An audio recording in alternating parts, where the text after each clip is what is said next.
प्यारे बच्चों, आज हम पढ़ेंगे पास्ट कंटिन्यूअस टेंस के बारे में।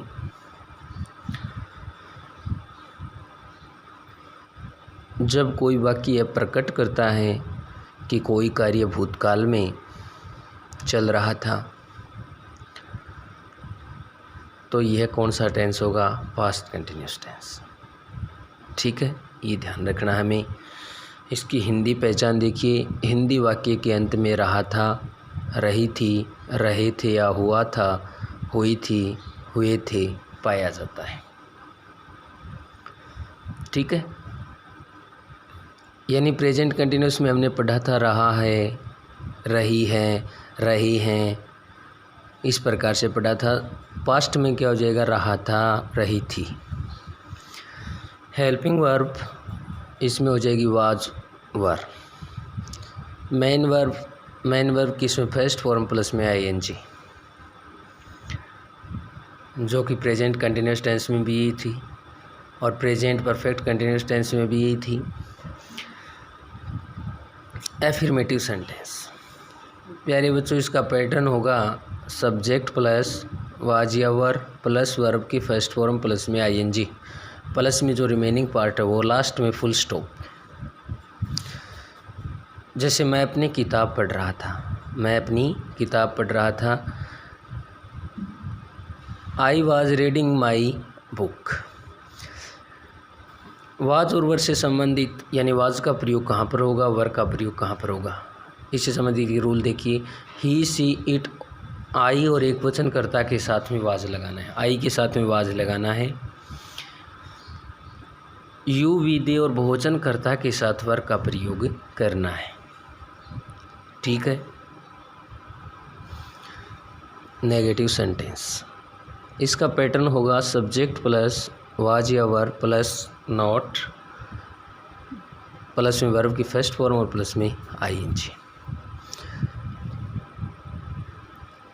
जैसे वे घर नहीं जा रही थी, they were not going home. Not से संबंधित आपको बता देते हैं, नोट हमेशा 3 नंबर पे आता है। जैसे सब्जेक्ट प्लस में वाच और प्लस में नोट 3 नंबर पे। ठीक है। दे वर के लिए आपको क्या बताया है? प्लूरल जो सब्जेक्ट है उसके साथ में वर का प्रयोग होगा। इसके लिए आपको केवल ये ध्यान रखना कि वाज या वर के बाद में क्या लगाना है? नोट लगाना है। इंटेरोगेटिव सेंटेंसेस, इसका पैटर्न देखिए। सबसे पहले वाज या वर प्लस में सब्जेक्ट प्लस में वर्ब की फर्स्ट फॉर्म और प्लस में आईएनजी और प्लस में रिमेनिंग पार्ट और लास्ट में पर्सनवाचक चिन्ह।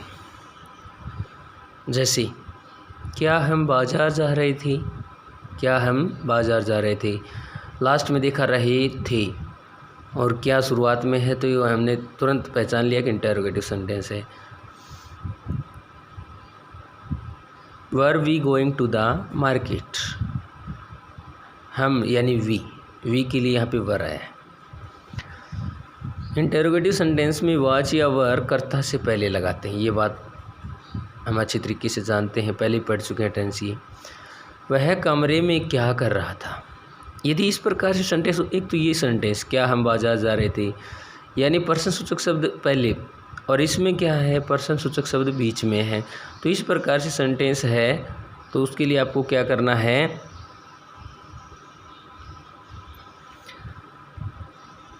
यदि वाक्य के बीच में पर्सन सूचक शब्द क्यों, क्या, कब, कहाँ, कैसे आदि में से कोई दिया हो तो सबसे पहले उसकी अंग्रेजी लगाएंगे, उसके बाद में वाज या वरे लगाते हैं। ई करना है। तो what was he doing in the room, यानी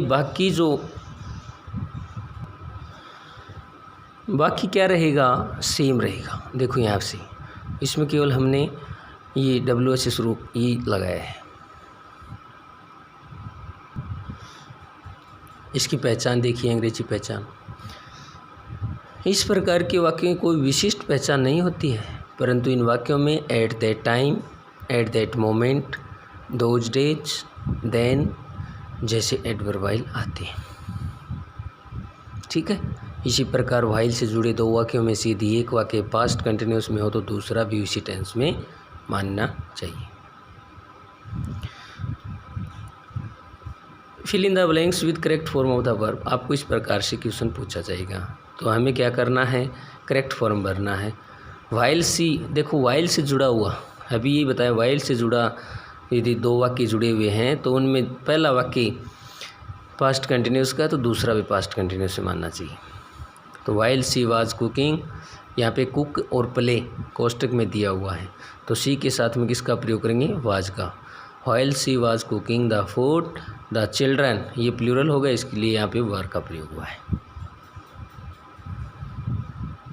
ठीक है। अरविंद वाज, यहाँ पे देखो वॉच और प्ले दिया हुआ है, तो वॉच अरविंद के साथ में watch. Arvind was watching TV while Varsha and Rani were playing football. The boys in the garden while she the flower, help और वाटर यहाँ पे कोष्टक में दिया हुआ है, तो the boys were helping in the garden while she was watering the flowers. As I कोष्टक में ट्राई दिया हुआ है, to stand on the stool it broke down, तो यानी यहाँ से देख लिया, तो as I was trying to stand on the stool it broke down. ठीक है, तो ये अपना टेंस था पास्ट कंटिन्यूस। अच्छी तरीके से पढ़ के देखना है। धन्यवाद।